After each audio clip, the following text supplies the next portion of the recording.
No,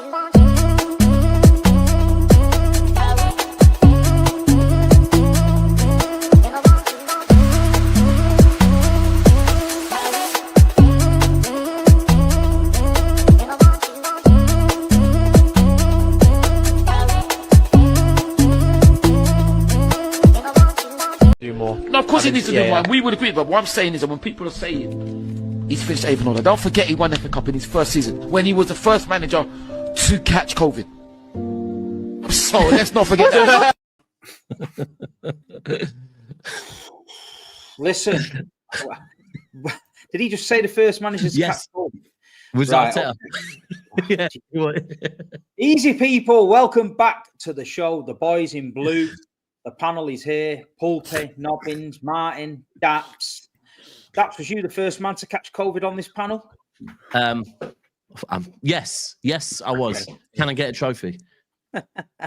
We are proudly sponsored by Bowen Pies. You can see the QR code at the top, the home of the chicken bolter. We've also got a new sponsor, okjersey.com, for the best football shirts. Click on there and have a look. But listen, the season has started. Martin is laughing his bollocks off as per usual. And we got the win, boys. We went to Wolves. We've been written off, could have been a potential banana skin.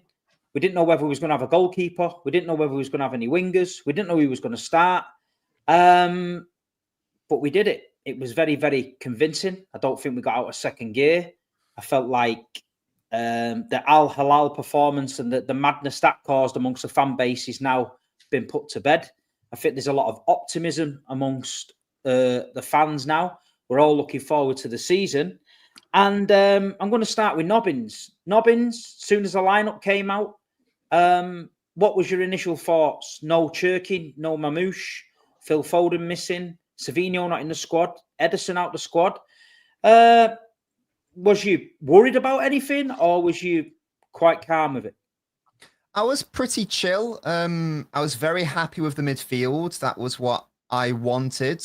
I was really happy to see that. We knew there was going to be no Foden or Joshko or Rodri, so that wasn't too much of a surprise. I guess the biggest surprise was probably Lewis starting, especially I think that the Wolves match was the day after that Lewis alleged transfer news happened, and there was a big debate in the City community about whether we should move him on or not. So I guess that was the only surprise. But I knew that we would have had enough firepower to hopefully beat Wolves. That being said, we should have beaten them relatively comfortably last season, and we didn't needed a last second winner, didn't we?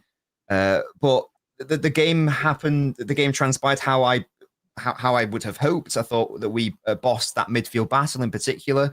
Wolves made it really tricky for us out wide, but as I say, I thought the combination of Bernardo and in particular Nico and Reinders was absolutely sensational. Reinders showcasing how versatile he is. Lots of us have been talking about how he's this wonderful 8, and of course he is, but when City were in like a settled shape, he was actually a bit more advanced than we've even seen him play for AC Milan. So he's capable of doing it all in midfield. I'm sure we'll have a big conversation about him. Absolutely wonderful player, wonderful signing. And yeah, I was really happy with the approach, to be honest. I think that we, you touched on how, after the Al Hilal game, lots of City fans wanted to throw everything away that was done. The whole Club World Cup's been a waste of time, blah, blah, blah, blah. And you don't throw the baby out with the bathwater. There was a lot of good stuff that happened in the Club World Cup. And I think that we saw that against Wolves in respect of the on-ball and off-ball shape. So yeah, I was a very happy boy personally. Martin, what was your initial thoughts? Any worries, or was it just a bit like Nobbin said? Was you looking at the team and thinking we've got more than enough there to deal with Wolves? No, his initial thought was don't sell Rico Lewis. I can confirm, actually. That was literally his initial thought during the game. Yeah. Excellent work. Yeah. I was pleasantly surprised by the lineup. Really was. That was breath of fresh air. Breath of fresh air. My first initial thoughts, being in the ground, I was like, my God, I don't have to look on social media and see Gundogan, Akanji and everyone having a moan about that one. But no, I thought it was great. Really over the moon for Oscar Bob. Over the moon for Rico. Over the moon, Reinders. I predicted he's going to be my player of the season. I think he'll be the signing of the season, not just the whole window. He is the closest to a regen of Ilkay Gundogan you were ever going to get. And I mean prime Gundogan. I think that highly of him. Thought the back line, I thought Trafford really good. I know there was some nerves about that going in, but I thought he really excited himself. Thought atmosphere was great. Could do with Wolves putting down that 5 a little bit. I've just come off a sunburn holiday. I don't need sunburn again. Thanks. Thought the Tifo was excellent, by the way. Big up to Wolves for that. Fields of gold, etc. Even made my young lad cry, which was didn't think I'd actually see that, but he did it. He even got in. So yeah, it was a good day. Pulpe, Oscar Bob, a player that, you know, unfortunate last year, gets in the team. Few people before the game were just wondering whether, you know, he was ready for it. But for me, I thought him and Nico Gonzalez, another player that people have said, oh, I don't think Pep fancies him. They both came in, and I think they both did a sterling job. We're going to talk about Reinders in a minute and the rest of them, but don't you think it was refreshing to see Oscar like that? I think he got into the game. As the first few minutes, it was a lot of Jeremy Doku down that side, but they were doubling up on him. But then that left Oscar for me free, and I thought he had a really, really good game. And right near the end, he come over to the away end, and he was absolutely blowing out of his ass. I don't think he had another minute left in him, so it was good to see. But what's your thoughts on the initial lineup, and did Oscar Bob impress you? On the lineup, I mean, the only kind of shock I was like Marmoush was left out, because I was pretty certain he was going to start the game. And then Doko didn't have the best of games, but just shows the depth we've got, because last year he'd have started. We'd have had to have started him. So having that depth there, and then Rico Lewis, there was a few question marks about that, but I thought he had a brilliant game. Other than that, I mean, we kind of got I kind of got what I was expecting, which was just solid, fresh start to the season. Only a couple of players missing and that for injury and stuff. And I think we're in a really good position now to keep the momentum going and get things ticking over and make a good start. On Oscar Bob, I think we all know we've been cheated of a year. We've lost him for a year. We've been cheated, so he's exciting on that part. That we should have had a year of Oscar Bob, and we would have known where we're at. But now we're still all like chomping at a bit for Oscar Bob, wondering what we can get out of him, because he's still a massive unknown entity at this level, and he's just so neat and tidy in the ball, and that little drag back he does with the ball at his feet to create like a quarter of a yard of space just to change direction. He's so dynamic. So yeah, it's exciting that he's starting games, and with what's happened to Savio, I'd imagine he's Bob on to start on that wing now, and he's going to be him and Foden going head to head for that, and that in itself is mouth-watering, really. Nico Gonzalez, I know we've all kind of, when he started in the summer in the winter transfer window, and he played a few games and he just completely disappeared.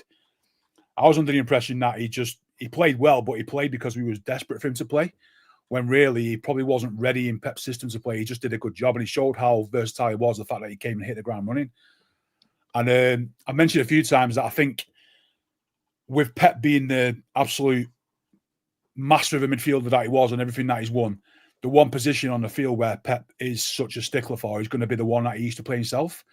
Took Rodri a year to get involved. He's already binned off Calvin Phillips, just not the right guy for him. So I think having Nico, and you can see he's been coached, and I think having this 4 or 5 months with on the grass, teaching him how to play, you saw it. He's coming to their start, and he just looks like a complete midfielder for us. He just does. I mentioned earlier, that's how he thought he didn't do much, but that's the sort of midfielder performances you want from somebody like that. Yeah. You need an anonymous midfielder who's just going to do all the dirty work, put all the fires out, and the day comes off. Looks like he's not even put a tackle in. But he's really been one of the most important players. So yeah, really impressed with Nico. Yeah, I got it wrong on Nico and Nori initially after the game and watching the game. Obviously, I had a few sherbets while I was watching the game, but I didn't, because we were losing the ball a little bit in the middle of the park, right? And I naturally just thought, oh, is that Gonzalez? And with Nori, I guess I didn't really see too much of Nori. But then when you think about it, if you're talking about defensive players, if you don't see too much of them, it's a good sign. Like, and the example I use is Kirkes on the left for Liverpool. We saw a lot of him on Friday night because he had a bad game, right? Whereas with Nori, Nori wasn't maybe like we've seen, in previous games where we've seen Nori bombing up the wing and getting really involved further forward. We didn't see that from Nori so much, but I was wrong. I've seen the stats on both of them. Both of them were phenomenal. feel like Wolves, they were doubling up on Doku. So if Ait decides he's getting up there's not going to be a lot of space down that flank. You're going to get congested. The people are getting each other's way. I was actually quite refreshed to see Pep just, relaxing a little bit on the ball. One big factor for it all for me, I thought, was John Stones. I thought we all know, anyone inside Manchester City knows what a player John Stones is. I go on these other shows with rival fans and they say, well, he's not this, he's not all that. And I'm thinking, you have not got a clue about John Stones. There's a reason why John Stones is a cult hero at Manchester City and the King of the North, because he's so important for us. And like you say, he just brings that little bit of steadiness, that little bit of class, that just coming out of defence, just slowing it down when we need to slow it down, calming everyone down. And that's what we did. And let me tell you this, Man City didn't get out of second gear at weekend. We've got enough. We've done enough to do what we did. People were messaging me going, oh, Steve, the defence looked this and the defence looked that. People need to relax. You're going to concede chances when you're playing how we play. Yeah. We didn't concede it. And you can't have a perfect game of football where you beat people 4-0. You play great expansive football, but they don't come in your box or have a chance. That's just not football. So you just got to relax. Blaming the defence as well, because for me, they are right. Look, we were giving the ball away too much, but it wasn't the defenders, right? The defence did their job throughout the whole game. We were giving the ball away probably in midfield and maybe even attack a little bit too much. But defence were mopping up really, really well for me. And me and Poppy spoke on this morning. It was very refreshing to see us catching players offside and using the offside rule to our advantage again. And one or two people said it was lucky. It wasn't lucky. It was well drilled. I don't know if that is the Stones and Diaz partnership, or Poppy mentioned earlier, if you look at the positioning of the players, they were very much in line with certain positions on the pitch. Like maybe Kolo Touré's been drilling it a little bit, maybe even Pep Lijnders. So, no, I agree with that. And another thing I wanted to speak about, especially with Nobbins, Erling Haaland. I was talking on the Big Six about Gyökeres and saying, look, he's going to experience a lot of what Haaland gets, where there's going to be games where he's not going to score. He's being manhandled by two centre-backs. So his job is to basically take one for the team, push that defence further back as they can, let your midfielders come into play. What I noticed about Earl, and especially on the first goal, if you watch when we break, he's about 5 or 6 yards offside. So he's giving the defenders a dilemma there. You either leave him and think, well, he's offside, or you go and grab him. If you go and grab him, you're taking the back 4, 6, 7 yards back. Reinders and the boys in midfield then have got a hell of a space. They're going to murder you. So what he was doing was he was trying not to be static and get manhandled. If you actually watch the game, it was very rare that anyone had a grip of him, where last year Wolves would have put 2 centre-backs on him and he would have spent the whole game fighting with them. So then just as City got to near the point of where we were going to execute the attack, he found himself getting back on side quick. Next minute, he's tapping it in at the back post. I feel like he's changed his game a lot. So the first couple of seasons, especially last season, how many times did we see him make a run and nobody find him? And he was basically wasting his time with these runs.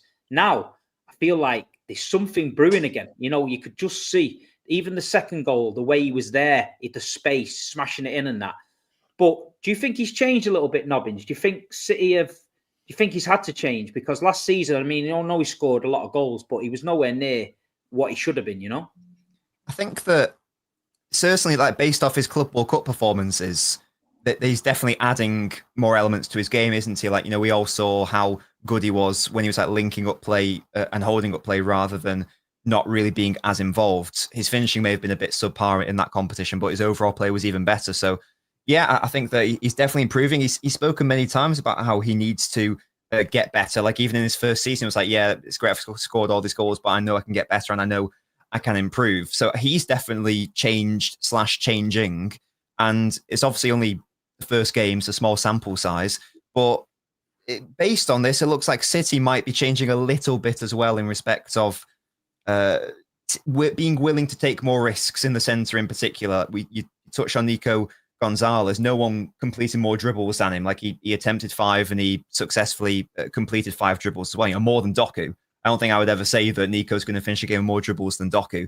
Reinders as well, for that first goal, it came about because he was willing to take those two Wolves players on. He baited them. He waited for them to come in. He was like, right, I'm just going to ghost through the centre of you. Now, that happened over and over again throughout the match. So, yes, Haaland's changed. And I think that maybe we might see the entire City structure change this season as well. Again, maybe willing to secede a bit more control, allowing the opposition to have a bit more of the ball, allowing also when we have the ball, instead of maybe doing what we've done in the past where we pin them in, which creates like this, obviously everyone behind the ball, if we pin them in against Wolves, again, small sample size, but there seems to be a willingness to just be more comfortable with ourselves in our own defensive third, and in particular, just the centre of the pitch as well, inviting pressure and creating what's called like an artificial transition. So a counter-attack, but you still have the ball. So you're able to generate those counter-attacks.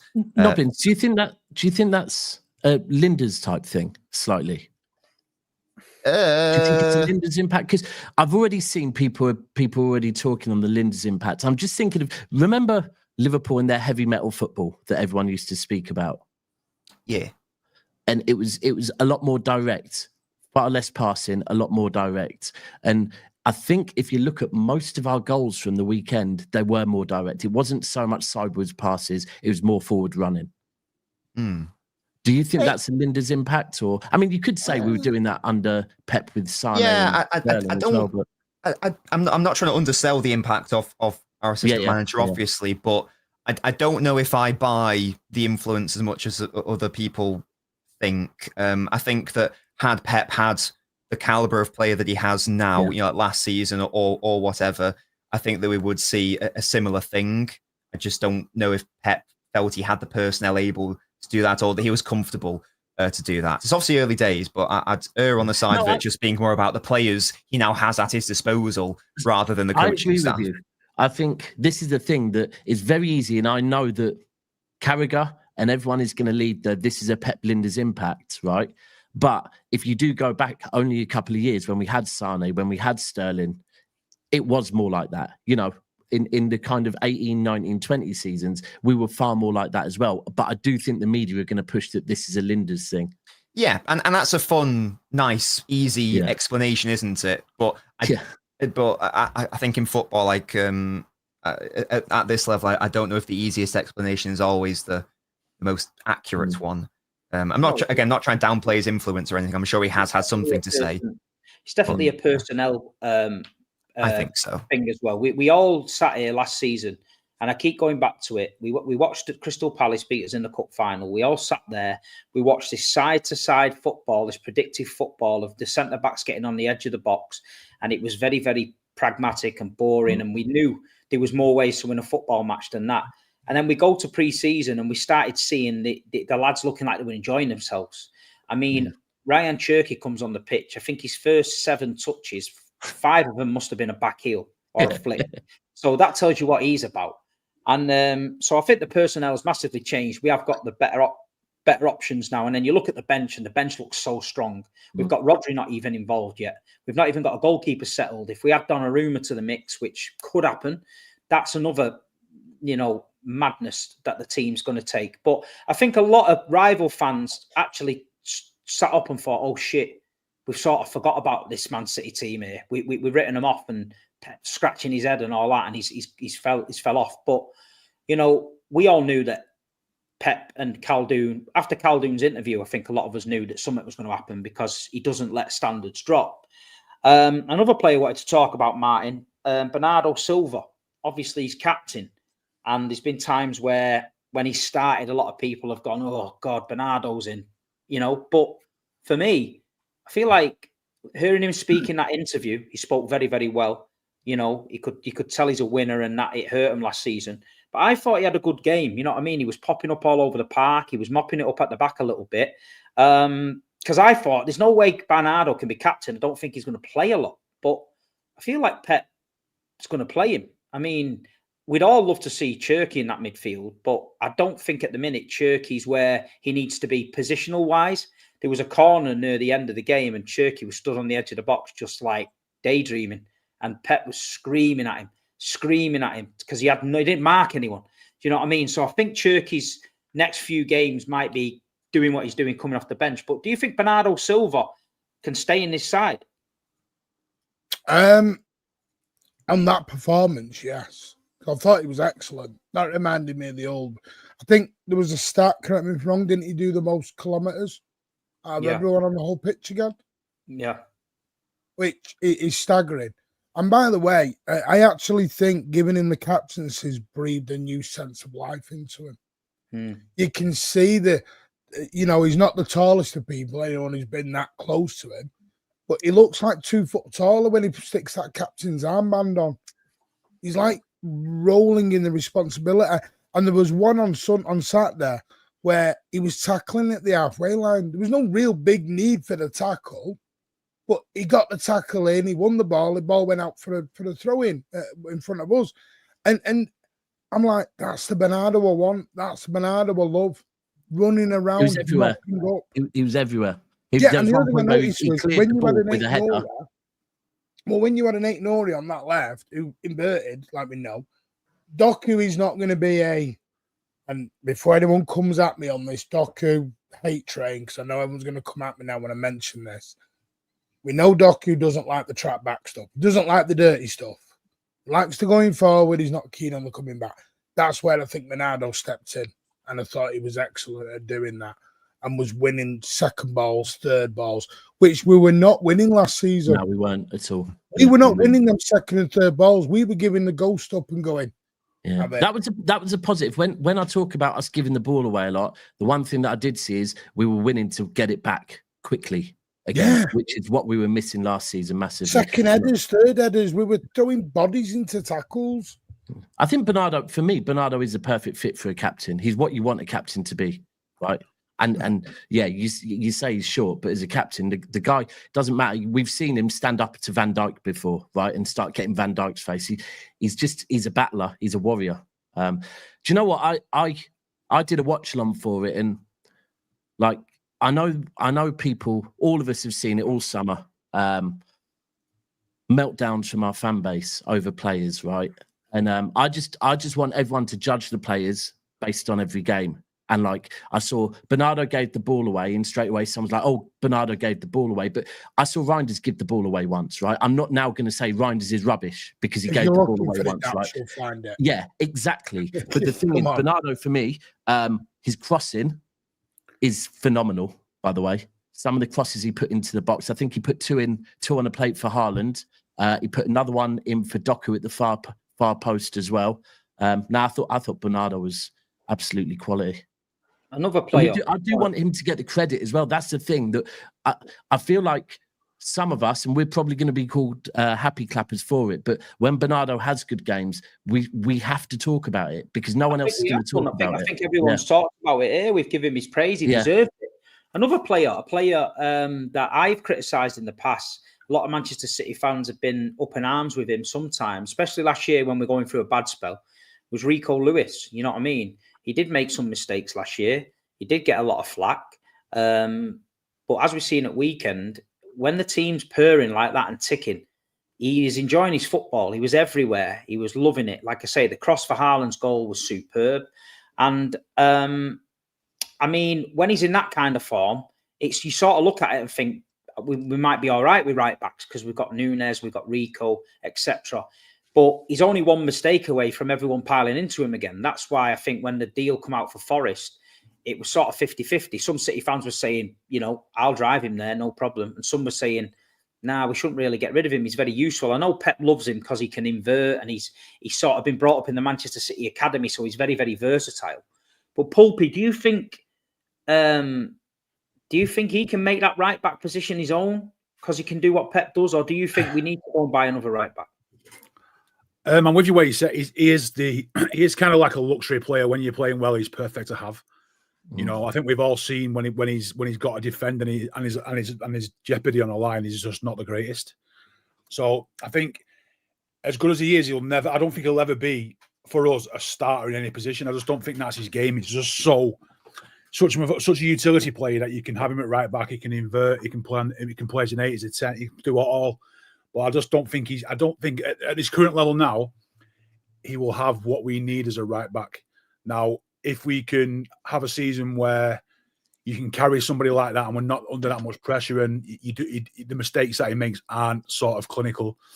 And yeah, I think he's got a massive role to play, and he's very different to what we've got in Nunes. Nunes is his pace and he's overlapping and stuff. So we have two really good options there. But I think ideally we'd all like to have a genuine right back one with somebody we just know that is there to do the job, and anything else after that is a plus, rather than having makeshift right backs. We've gone from never having a left back to now having two genuine left backs, and now we've got no right back. So it's kind of moved across. People can't seem to handle that. But I think if we weren't to sign a right back now, I'd be very happy with what we've got. You just have to accept that there will be mistakes, but what you gain from having mistakes is composure and a different level of attacking with those players in the team. I think the thing for me with Rico is that I'm not going to learn anything more about Rico Lewis. I don't think, right? He's been here this is now his 4th year, which is mad when you think about it. His 4th year, he's only still 20, maybe I think he's still 20, right? He's not 21 yet. Or is he turned 21? I think he's still 20, right? And this is his 4th season. But for me, I know that Rico Lewis, when we play teams that we're going to have a lot of the ball against, Rico Lewis is quality, where he's allowed to come in and play. And even more so if we're playing with a winger. Right, if we're playing with a winger and his job is just to invert and basically become another midfielder, I know he's more than good enough to do that.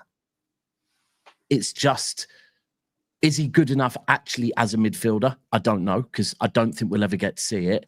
And for me, when we play the teams that kind of we're not going to have as much of the ball and they are going to attack us more, probably more in Europe, I don't think he's good enough as a right back. But yeah, if you start him against Real Madrid, yeah, he's going to get thrown to pieces. They're the sort of games where we need somebody who's capable of dealing with that.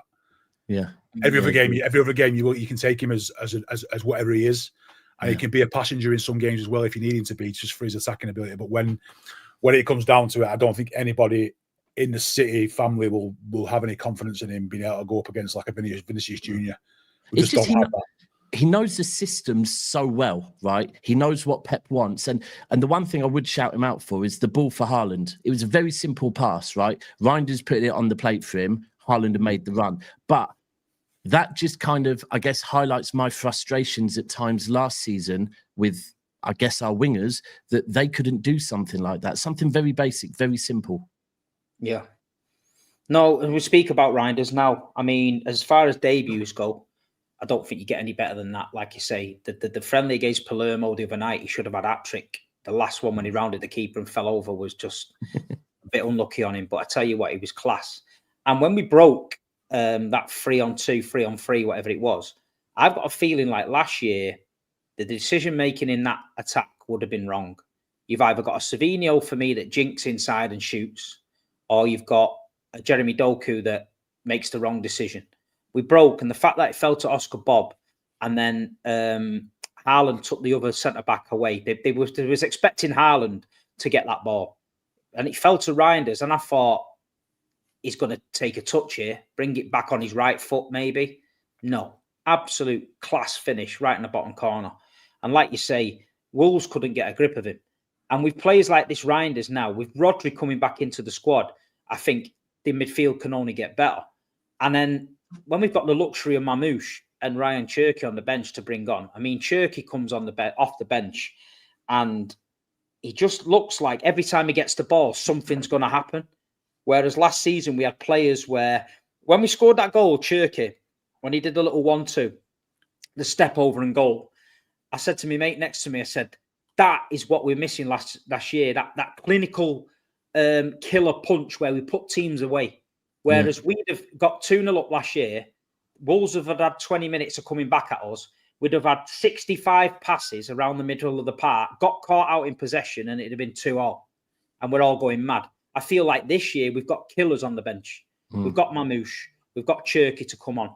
You know, we've got options. And I think we just look like with any problem a team throws at us, I feel like we've got the players to solve it. Whereas last year, I felt like teams knew that we can keep Man City at bay and we ain't getting through. I know Tottenham's going to be a lot harder. I know this game was Wolves away. But listen, Wolves away has not been easy for us last few years. It's not been easy, you know what I mean? But it's a lot more positive and stuff like that. But Ryan Cherki, I mean, Martin, I'll speak to you. he's just so good, technical. I spoke to Gail Clichy about him, and Gail said to me, like, he was mustard, but he has these little bits of flaws, which hopefully a manager like Pep can get out of him. And at the minute, what we've seen from him, he looks absolutely first class. Yeah, I mean, anyone who's watched me knows I made my thoughts about these. What, you play football? So anyone who's watched me on YouTube, I thought you were going to compare yourself to Cherky then. No. I have got a sweet left foot though. We've got a bad manager though. 163 goals in one season. Not bad for a manager. League and cup double. No, in all seriousness, I'm not quite Pep.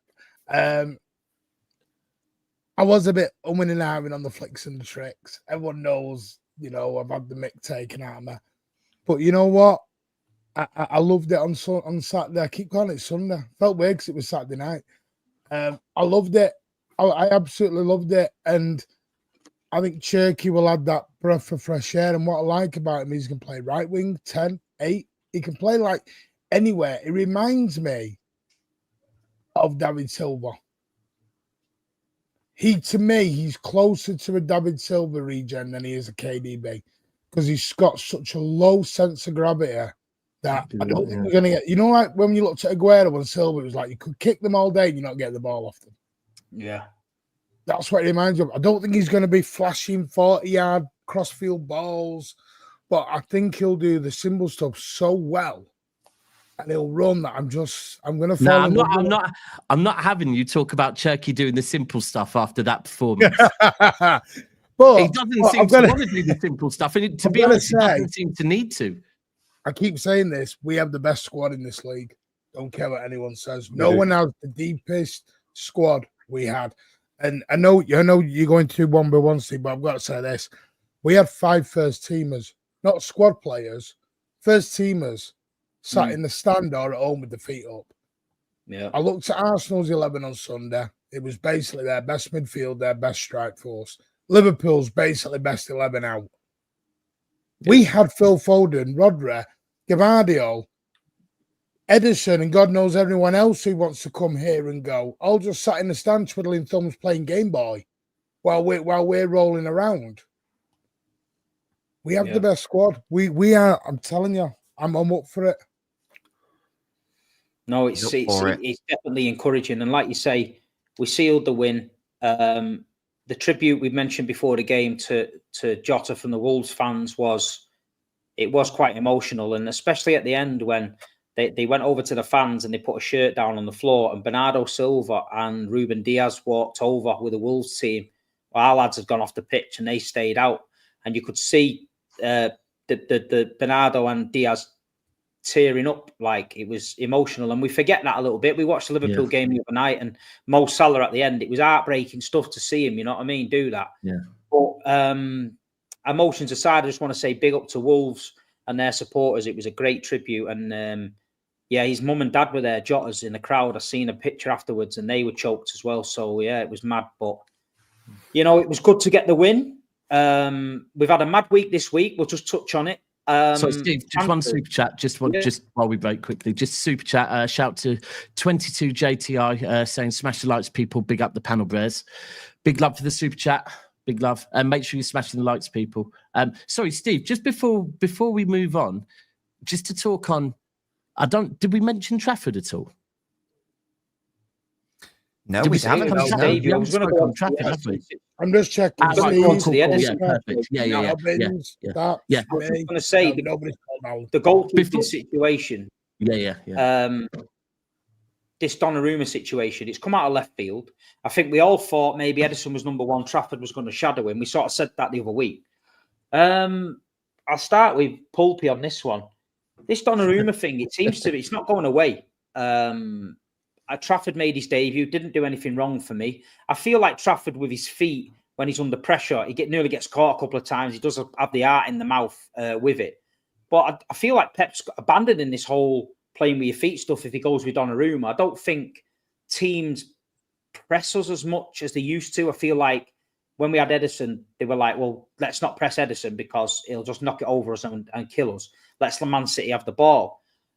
Do we need another goalkeeper now? Donnarumma's world class, and he brings a lot to the table. Obviously, penalties and things like that. When Ederson was in net for me, if we ever got a penalty shootout, I just used to give up thinking it's over because I didn't think Ederson would save out.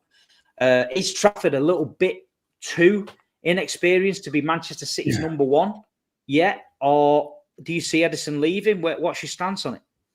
I think when Trafford came in, we all kind of accepted that he will probably be the understudy to Ederson for the season, and that was how it was always probably going to go. And then all of a sudden, this bombshell comes out that he's going, and this Donnarumma rumors are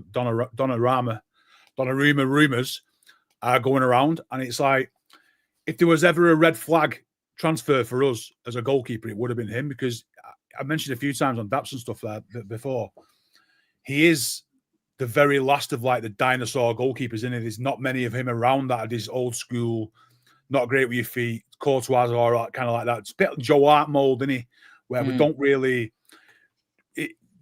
Pep come in and threw Joe Hart straight in the bin, and Donnarumma's literally out of that same mold, right? So it was kind of like, are we living in some sort of weird world here where Pep's kind of thrown that out, and then it just doesn't seem to be going away.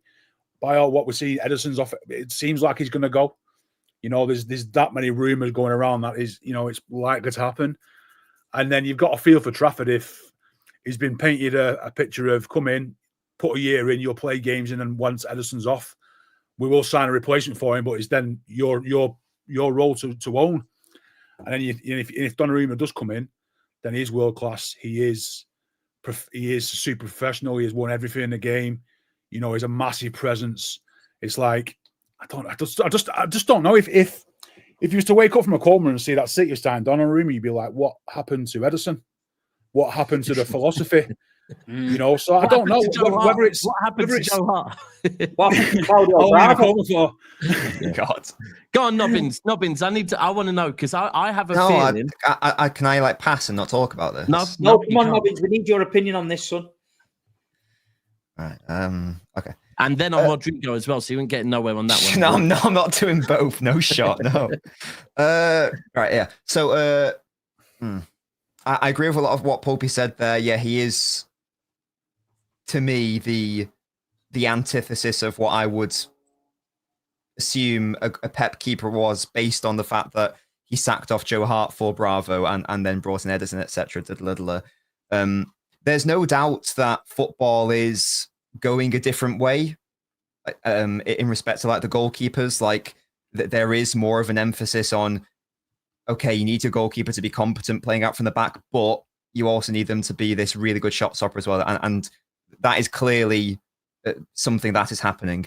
However, the way I see it and why I don't like the signing, regardless of like what Pep wants, the reason why I don't like it is because there are extremes, and Ederson is one extreme in respect of being this unbelievable, is the best on-ball goalkeeper in the world. And Donnarumma, in respect to like elite level goalkeepers, is one of the worst on-ball goalkeepers in the world. His ball distribution is so bad, Enrique deemed it so bad, that Vitinha took goal kicks for him on a consistent basis. That's how bad it is. So I'm not, because I say this and people go, oh, you're overblowing it. Well, no, I have watched a lot of Donnarumma, and I know that it was so bad that he did not even take goal kicks on a consistent basis. So that's how bad it was. I don't know that's bullshit. I don't give a shit. With all due respect, I don't care about pass accuracy. Nobbins, hold on. I was going to say, because I've had a few people bring this up, right? But what you've just said is that he's not taking free kicks, right? Or he's not taking some of the goal kicks. So if he's not taking the goal kicks, that's why maybe, right? Because he's not taking as many. Yes. And again, if you watch PSG, notice how often they just don't bother going to him because they know they can't.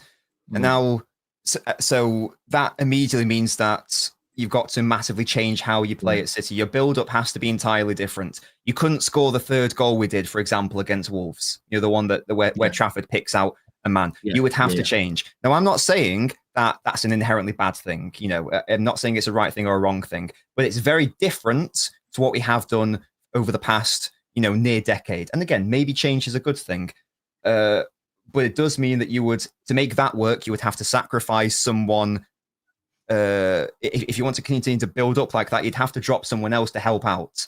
because you're losing a man. Like sometimes Ederson is an extra man in that back line when we're on the ball to either make a 2 or 3 or a 3 or 4. So you're losing that man. So you've got to drop someone back. I don't think that's optimal personally. The shot stopping is an interesting one because I'm convinced that no one who thinks that he's a world-class shot stopper has watched more than 20 games of him in Ligue 1. I'm very convinced of that because people act like he is Courtois levels or Alisson levels, and he's not in their tier, quite frankly, on a consistent enough basis. That is the problem. If you actually watch enough games of him, you will also reach that conclusion as well. Wonderful moments in the Champions League last season, but equally, I could name you a number of horrendous moments in the Champions League from a couple of years ago where he was making clangers, not just with his feet, but also with his shot stopping as well. And again, go watch his games in Ligue 1 where there's a greater sample size as well, and you will see how often he lets in goals that he should not be letting in. Because again, people seem to think that he is something he is not. He's not Courtois. He's not Alisson. He's better than Ederson in respect to shot stopping. I'm not saying that, but people just need to understand that when he comes in, and it seems like a when right now, we are not getting a Courtois level shot stopper. And if you're happy with that, then that's fine. But you just need to understand that because it would be wrong to say that he's as good of a shot stopper as these elite goalkeepers. And I personally don't think we should be making him the best paid goalkeeper in the world. I don't think he's that level. That's my take on it. I am. Please don't shout at me for having this is what we're here for. The chat. I wanted to hear it, bro, because you like that. Yeah. Martin, 100%. Are you in the Nobbins camp or are you somewhere else? I mean, personally, I'd rather give Trafford the goal, but that's me. I think a lot of people, City fans, would rather give Trafford the goal, but it's just Donnarumma. I don't know. He's just got this thing about him. I mean, this could be a smokescreen for like City did with Harry Maguire and Fred and people like that, just to get Man United to go and dangle and buy him because they definitely need a goalkeeper. They need a keeper, 100%. You know what I mean? But I mean, it is a weird one, though. This is why I think we're all a bit miffed by it because, you know, we've seen Pep bomb out Joe Hart, who at the time was a City legend, and people were pissed off with that because we loved it. And then, you know, we've got Ederson, who, again, we all love and we understand. We take his little mistakes because of what he brings to the pitch, passing wise and dinking it over the press and all that. So he revolutionised the game in England for me, Ederson. So then to say we might be getting Donnarumma, and like Nobbin said, he's not got the great track record of playing out of his feet and stuff like that. It just seems Pep's going in a different direction, but is it the right direction, Martin? Yeah, I mean, and I get it. Some people are loving the name. Had Donnarumma not been mentioned, if Donnarumma hadn't played for PSG hadn't won the treble, would there be all this hoopla on Donnarumma? I'm not too sure.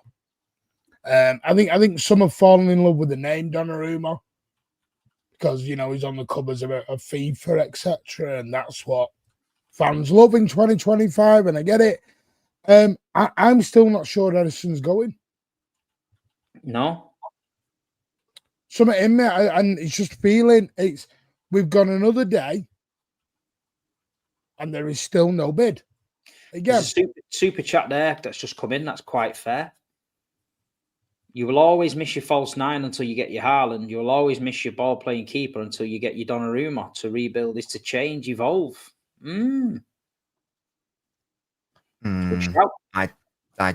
I'd suggest that's a false equivalence personally, but I've said a lot about Donnarumma, so I'm not going to speak. When's the Donnarumma special video coming out, Nobbins? He's probably band 7.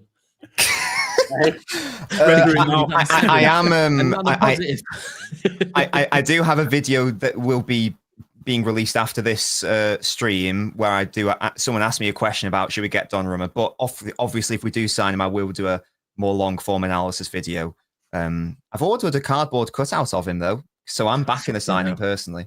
Yeah, like I said, I'm just. Do you know what? There's been an element. Do you all think Ederson's going? Do you all think Ederson's actually going to go? Well, I've said this earlier on, right? Galatasaray, to me, at the moment, have become like a Timu Barcelona, right? That they're being linked with all. They're being linked with all our players, but like, there's not really any significant bids coming in. I don't know who they actually, at this point, like they've been linked with Kovacic, Gundogan, Akanji, Ederson, and I would have probably imagined they'd probably be linked with a couple more before the transfer window closes. But it always seems that they want to offer little money, but then they're willing to pay the players big wages, which just sounds like the most unsettling thing you could do to a club. Offer their players loads of money, but then offer peanuts for them. So I don't know. I mean, the thing is, with our fan base, if we go back, 5, 6 years, 7, pretty much since we've got Ederson, our fan base, there's been an element of our fan base that have always sided with they want a shot stopper, not someone that suits the Pep Guardiola system, right? And so I guess they're going to be on the side of Donnarumma. I don't think it happens, I just feel like with this one in particular, it seems way more on the favour of Donnarumma, right? Like City, I'm pretty certain we'd all been told that City had decided, had a conversation with Ederson, had a conversation with Trafford and said, right, you two are going to fly out. Ederson, you ain't going to sign your contract. You're going to go in a year on a free, right? We're all happy. Ortega, we're going to try and find a club for you. That's what I thought happened. Then all of a sudden, PSG throws out Donnarumma. And since then, we've been linked with him. And it seems a lot more on his terms and not on our terms. And this is a thing I actually think with him and Savinho, with both of them, I don't think City are like desperate to sell either. But if they sell either, they've got people lined up. And I think that's just how it is.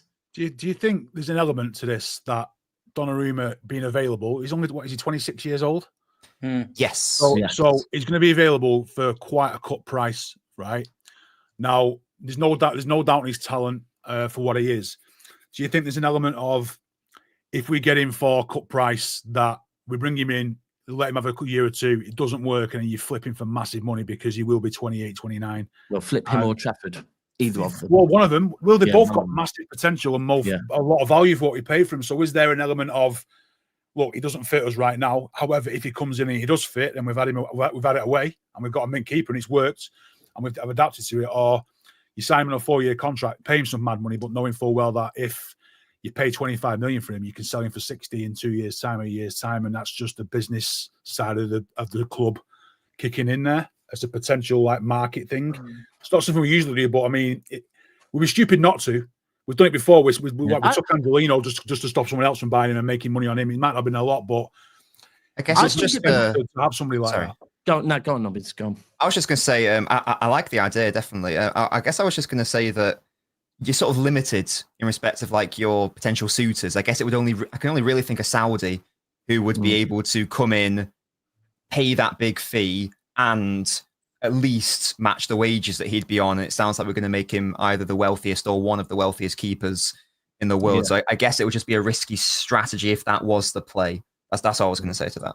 I think on the way... Do you think he's a game-changing goalkeeper, though? Like, where you see these goalkeepers where they keep you in games. You've seen him. I've seen him for PSG. You're a fan. I know, Steve, you're 100% a fan of... You want Donnarumma, don't you? Yeah. I feel like... He's a game winner. It is a game winner. I feel like, say we get Real Madrid again in the Bernabeu in the fucking quarter-final or semi-final of the Champions League.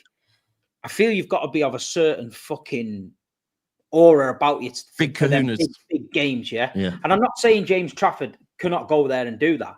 I'm just saying I'd feel personally a lot comfortable with knowing with our back four, with having this monster, because he is a monster. There's times where you think you ain't beating him. When he's on it, he's clawing things out of the top corner. He's grabbing things in the bottom corner. Yeah, forget about his ball playing. I'm thinking if we're under the cosh in the Bernabeu, he's the kind of guy I want in the net. I think for me, it depends what Donnarumma you get, because I don't think that he's consistently elite. If you get the Donnarumma from the last third of last season on a consistent basis, season after season, then yeah, absolutely, he can like win games single-handedly. But if you get the Donnarumma from the first 2/3 of last season and what I've seen of him before that, where it's a bit sometimes maybe good, sometimes maybe shit, then it depends which one you get, I think. So it depends. Again, if he's able to sort out that consistency issue and always deliver and always be the man for those big games, then absolutely. But he's not yet proven himself to be that player yet. Do you know what? If I'm being honest, on the Ederson Donnarumma and the Savinho Rodrygo thing, I think on both of them that I know it's not what any of the City fan base want, because we kind of want to know who we're going to sign. But I think we're just going to have to wait, because I think the ball is in City's hands on both of them, as far as that we've got Ederson and we've got Savinho, right? We weren't planning on selling either of them, but if an opportunity comes in, but I think the thing is with like Donnarumma, because I'm pretty certain City has spoke with PSG and has spoke to Real Madrid, and they know those numbers, right? And because they know those numbers, this is why with Levy, they're holding out for a certain amount, and even with Galatasaray, because they know the numbers and they're thinking, do you know what? It's you that want the players, so let's see how much you want them. The fact that Chelsea aren't going in for Donnarumma kind of tells me that he ain't going to drop on his wages too much. Otherwise, I think Chelsea would have been sniffing a bit more. I think the fact no one's sniffing on him, and maybe even with Rodrygo, on both of them, I think neither of them are going to drop on their wages, and I think that. I think the plan was Donnarumma. I think what's happened is the Donnarumma situation has changed our situation a bit. So I do believe the plan was Ederson to go out in 12 months, Donnarumma to go out in 12 months, and one in, one out. Nice and simple. Trouble is, PSG went and got Chevalier. Yeah. Donnarumma's now got nowhere to go. We now need a buyer for Ederson. And that's what's changed it. Just quickly, what do you lot think on Echeverri? Happy. Good move. I'm glad it's not got a buying option to buy. Has that been confirmed, yeah? Yeah. Good. I'm not sure I'd want to trust Eric Ten Hag. We want to make good point, to be fair. Yeah, I mean, this put me off him a little bit, because his track record is basically shite.